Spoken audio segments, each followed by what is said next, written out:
G'day wherever you are around the world, and thank you for your company. It is time for Hebrew Roots on Truth2U. I'm Jono, and joining me is Jason Spiritualbabies. G'day, Mr. Spiritualbabies.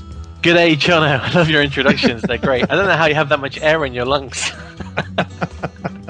Now listen, where are we today? Oh, we're continuing in the epistle to the Hebrews, because there's no end to it, is there? It's amazing. The more you look, the more you find. It's full of goodies, and we want to investigate. What does it say? Now, of course, in the book of Hebrews. Who wrote the book of Hebrews? Who knows? This is an ongoing saga. There's a T-shirt to anyone that can tell me. There you go. What's on the T-shirt? I wrote the book of Hebrews. That's on the T-shirt. I know who wrote the book of Hebrews. No, we don't know. So we don't know who wrote the book of Hebrews. And but what we do know about the author is that he quotes from. Where does he quote?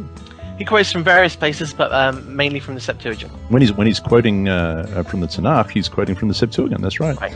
And so, yeah, it's kind of tricky for a book that's called Hebrews. And we figured that for those who are, associate themselves with or identify themselves with the Hebrew Roots movement or the Messianic movement or the Torah Christian movement or any of those movements that are kind of, under the one umbrella, we thought it'd be, good fun to go through the book of Hebrews, see what it says in the Septuagint, and then see what it says in the Hebrews, so that people who want to go back to the Hebrew roots, they can do that. How does that sound? Sounds good.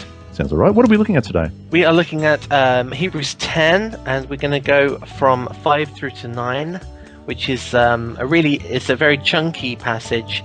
It's taken directly from the Tanakh, directly from Psalms, actually. It's a chunky passage. What translation do you have in front of you? I am reading from the Holman Christian Standard Bible. Ooh, I'm interested to see what that one says. Go on. Okay. Therefore, as he, capital H, Therefore, as he was coming into the world, he said, "You did not want sacrifice and offering, but you prepared a body for me. You did not delight in the whole burnt offerings and sin offerings. Then I said, See, I have come. It is written about me in the volume of the scroll to do your will, O God." After he says above, "You did not desire or delight in sacrifices and offerings, whole burnt offerings and sin offerings," and then in brackets we have, "which are offered according to the law." Then he says, "See, I have come to do your will." He takes away the first to establish the second. So it is kind of chunky, isn't it? Because it's got a bit here, but by the way, he said this before it, but he actually took that bit away so that he could do the second part, which I said in that. But yeah, and everything from you did not want sacrifices and offerings to do your will, O God, is in bold, and anything in bold in this tells me that it is quoted from the Tanakh. So the way I've got it in my New King James, I've got it in italics, and it's kind of in the same kind of format, or at least in my translation, the way that they've set the Psalms out in that kind of font as well. So what passage is it quoting in the Tanakh? It's quoting Psalms 40. And Psalms 40? It's 6 and 7. 6 and 7, even a bit of 8, actually, I think. And if we go to, I went to Brenton's, because Brenton's the English of the Septuagint, and this is what it says in the Brenton's. It says, and now I'm reading from Psalm 40 verses 6 and on, which in the Hebrew, by the way, is I think verse 7. "Sacrifice and meal offerings, thou." Hang on, thou. No, I'm looking at the JPS. Hang on a second. Let me go back to the Brenton's. "Sacrifice and offering." Oh, he's got thou as well. "Wouldest." I like a bit of this old King James sort of old English. Old English. "Sacrifice and offerings thou wouldest not, but a body hast thou prepared me. Whole burnt offering and sacrifice," which is in italics, which kind of suggests to me that it's not there. "For sin thou didst not require." Didst not. "Then I said, Behold, I come. In the volume of the book it is written concerning me. Concerning me.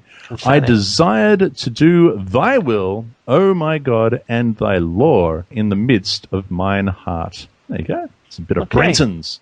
And which book was that from? That's Brenton's. That's not from Hebrews. That is so Brenton's is the English translation of the Septuagint, the Greek, and that is from Psalm 40 verses 6, 7, and 8 in the English. Anyhow, that's what we've got. Well, I have an issue then, because I want my money back from my Bible, because you have something in yours that I don't have in mine. Which one are you? What do you mean? My Holman Christian Standard version from Psalms 40 I don't have a special kind of body. You, you don't? Oh, in No, your what in it's not the first time I've heard that. I hear that all the time.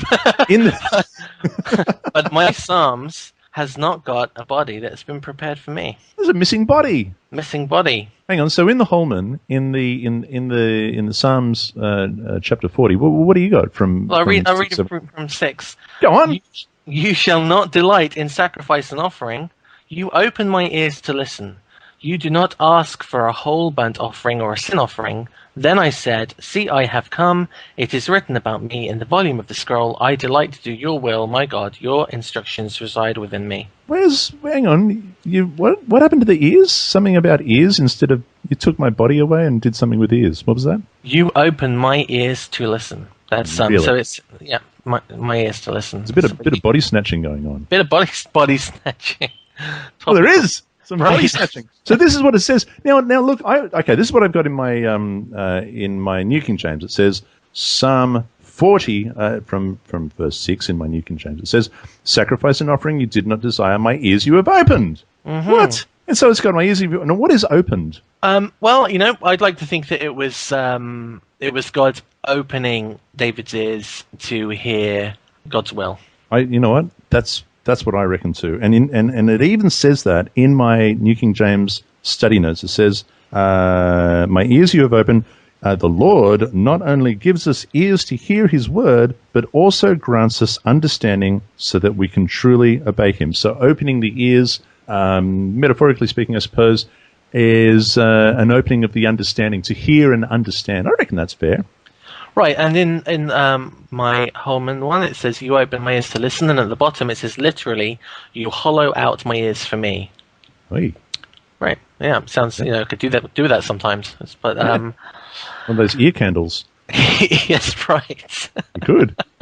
But the word actually is, now get this, the word is, now what does that mean? So people wonder what this is all about, because some people, now get this, there are some that say that he has pierced my ears, and they take that back to Exodus chapter 21, verse 6. I'm going to go there really quickly. Let's see how quickly we can do this. But Exodus 21, verse 6. Let me go back. It says, but if this is from verse 5, but if the servant plainly says, I love my master, my wife, and my children, I will not go out free, then his master shall bring him to the judges, and he shall also bring him to the doorpost, and his master shall pierce his ear with an oar, and he shall serve him forever. And so there are some that speculate, maybe this is David saying, you have pierced my ear, as if to say, you are my master, I am your servant, I love you, and I want to serve you forever. And he's saying, and he goes on to say, offering and sin offering you did not require. Then I said, behold, I come in the scroll of the book. It is written of me, I delight to do your will, O my God, and your law is within my heart. The problem with that is that there are two different words in Exodus 21. The word for pierce in Exodus 21 is ratzah, which means to bore or pierce, perhaps of the ear. In fact, it's the only place, I think, in the Tanakh where that is mentioned. In the one that we're looking at in Psalm chapter 40, verse 6, the word is kara, and that's H3738. The Strong's number, kara, which is to dig, to excavate, to dig through. Something rings a bell here with is an Isaiah verse where the lions or the dogs are digging into. No, that's okay. So Psalm 22, verse 16. It's exactly the same word. That's it. That's the one where it says lions or dig at my hands and my feet. That's Psalm 22, verse 16. For dogs have surrounded me, the congregation of the wicked has enclosed me. They dig at my hands and my feet, or lions at my hands and my feet, or they pierced my hands and my feet. But the word really is dug. Yeah, interestingly, in my version, I do have pierced. And when I look at the bottom for a reference, some say like a lion, others say dug. Yes, interesting. So incidentally, if we get stuck on that verse, we'll be there forever. But I'll just say this quickly. There's a little asterisk in my Bible, and it does say in regards to Psalm 22, verse 16, I follow that down. It says, following some Hebrew manuscripts, Septuagint, Syriac Vulgate, Masoretic text reads, like a lion at my hands and my feet. Anyway, that's the discussion for another time. There's some homework for the listeners. Now, We go back to Psalm 40. So what does it mean? It says, so my ears you have dug. In other words, you've opened my ear. I'm going to go with what you said because I like that better than the possibility of you pierced my ears like a servant to a master that I love, and I want to serve you for the rest of my life. There is some, I can see how how someone might go with that, but really I think it does have to do with understanding. I like that better. I'm going to go with that. My ears you have opened to understanding. Understanding what? Understanding his Torah, surely, right? Surely. It's placed that line between two lines which are nearly the same. It starts with, you do not delight in sacrifices and offerings. Then it mentions, you open my ears to listen. And then it says, you do not ask for whole burnt offerings and sin offerings. It's sandwiched between those two things. So I can't help but think it must have something to do with the commandments in the Torah. Mm-hmm. Yeah, no, I'm with that. And it goes on. Then I said, behold, I come in the scroll of the book. It is written of me. Now this is the interesting thing, Mr. Spiritual Babies. I've got my New King James Bible is the one that I use. It's a Nelson's New King James Study Bible. It's really very thorough with its cross-references, which I really, appreciate. And when I go down to the cross-reference, because that's the first thing you want to do, you want to find out, well, if it's written in the scroll, if it's written in the Torah, where is it written in the scroll? What are we talking about here? Surely there's a cross-reference. And if I go down, it jumps from 6 to 8, and there's absolutely no cross-reference there at all. What is with that? Well, let me see if I've got anything on here. W. There's something here. It takes me to... Well, actually, 7... Verse 7, then I said, see, I have come. It is written about me in the volume of the scroll as a little X, and that's taking me to Luke 24:44. No, that doesn't help us.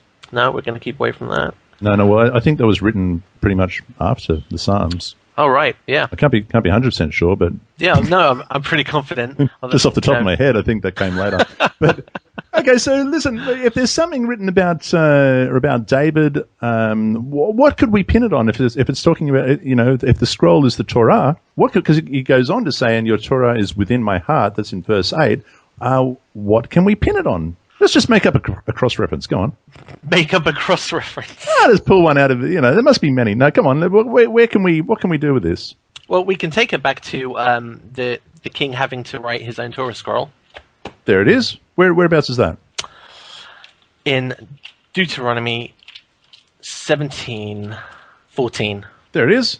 And you know what? In my New King James Study Bible, I've got little subheadings added into the text, just so you know where you are for people like me when you have to sort of figure it out quickly. Principles of governing kings. Nice. All the way to the end of chapter 17, from as you say, from verse 14 to verse 20. Right. I might as well. I'll read it out. Appointing a king is the subheading of mine. When you enter the land the Lord your God is giving you, and take possession of it, live in it, and say, we want to appoint a king over us, like all the nations around us. You are to appoint over you the king the Lord your God chooses. Appoint a king from your brothers.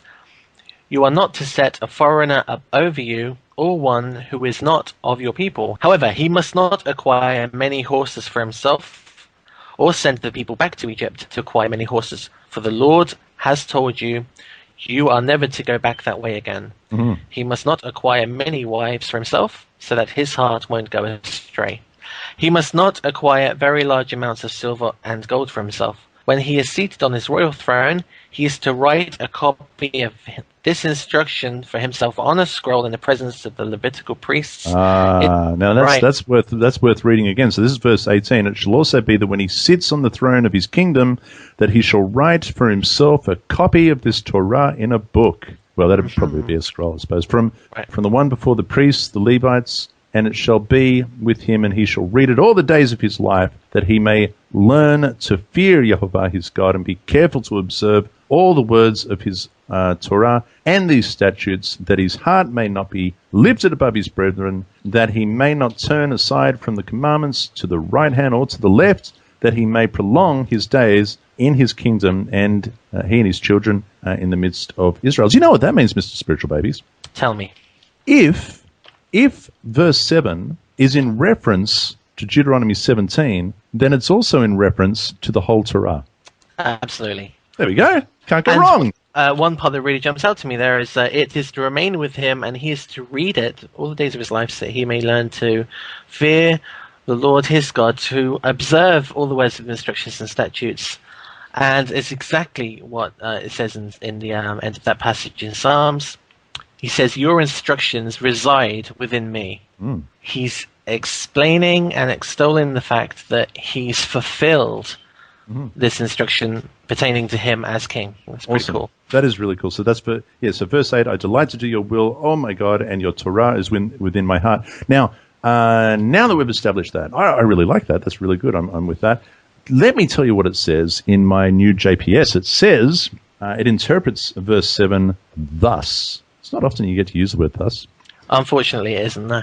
No, it's an underrated word. Thus, then I said, see, I will bring a scroll recounting what befell me. Then it says, then I said, see, I will bring a scroll recounting what befell me. But it also says down in the notes, it says, others understand written of me to mean prescribed to me. That is, the Torah is prescribed to the psalmist.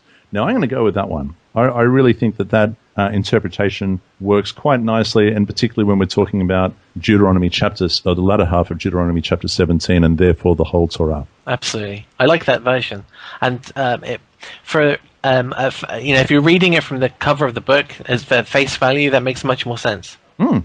Now, by the way, Mr. Spiritual Babies, if this is the case, if this is a fair interpretation of the passage, how can we sum this up? I would suggest to the listeners, and this is just me, you don't have to agree with me, but I would suggest to the listeners that 1 Samuel 15 verse 22 does it quite nicely. I'm going to read it. And so, and everyone will know this story, but you can go and read it yourselves, dear listeners. But this is what it says. So Samuel said, has Jehovah as great delight in burnt offerings and sacrifices as in obeying the voice of Jehovah? Behold, to obey is better than sacrifice, and to heed than the fat of rams. Beautiful. Absolutely beautiful. Is that fair enough? It is fair enough, but we still have the issue of the missing body. I know that we still have. Well, we don't really have the issue of that. I mean, there's a little bit of body snatching going on. Can't be explained. We're going to leave that up to the listeners to speculate as to where that body went. But I think that's a case for what's that program? When they have to solve all the what is it? CSI in Miami or something? Right. Yeah. CSI Miami. I thought you were going with MythBusters. No. One of those. That's not us. No, that's not us. Do we want to add anything else to that, Mr. Spiritual Babies? I don't think so. I think we're done. Done. We are done. Is that a record? I think it might be. Woohoo! And lots of good text as well. So get the video is going to look nice and shiny. I like shiny videos. Yeah. Good. All right. Thank you, Mr. Spiritual Babies. What's the website again? www.spiritualbabies.net. Yes. Come and visit. There it is. Spiritualbabies.net, Truth2U.org, truth_U.org. Thank you, dear listeners. Stick around because there's plenty of it in the book of Hebrews, and we're going to be dealing with it one by one. That'll do. Yep, music's coming in my head. All done. Mythbusters. So that's. I reckon that's about. I was like, you're not going to make me say Mythbusters. Hilarious. So that's now. The more I think about it, the more I'm thinking, why isn't there a cross-reference to Deuteronomy 17? What? Oh, look at this! No. Wait. If I go to the cross-references in my the new JPS, the one we both have. Right. It actually, I'm looking at it now. The law of the king. It has it here in the study notes of verse 8. It says the law of the king, Deuteronomy 17:14-20. Ah, there it is. So I totally should have read that before. It's sitting there on the shelf. I'm here with this tiny little boxy Sunday Bible, and that's really funny because there it is. But it's in the JPS study notes. It's not in the other one. All right.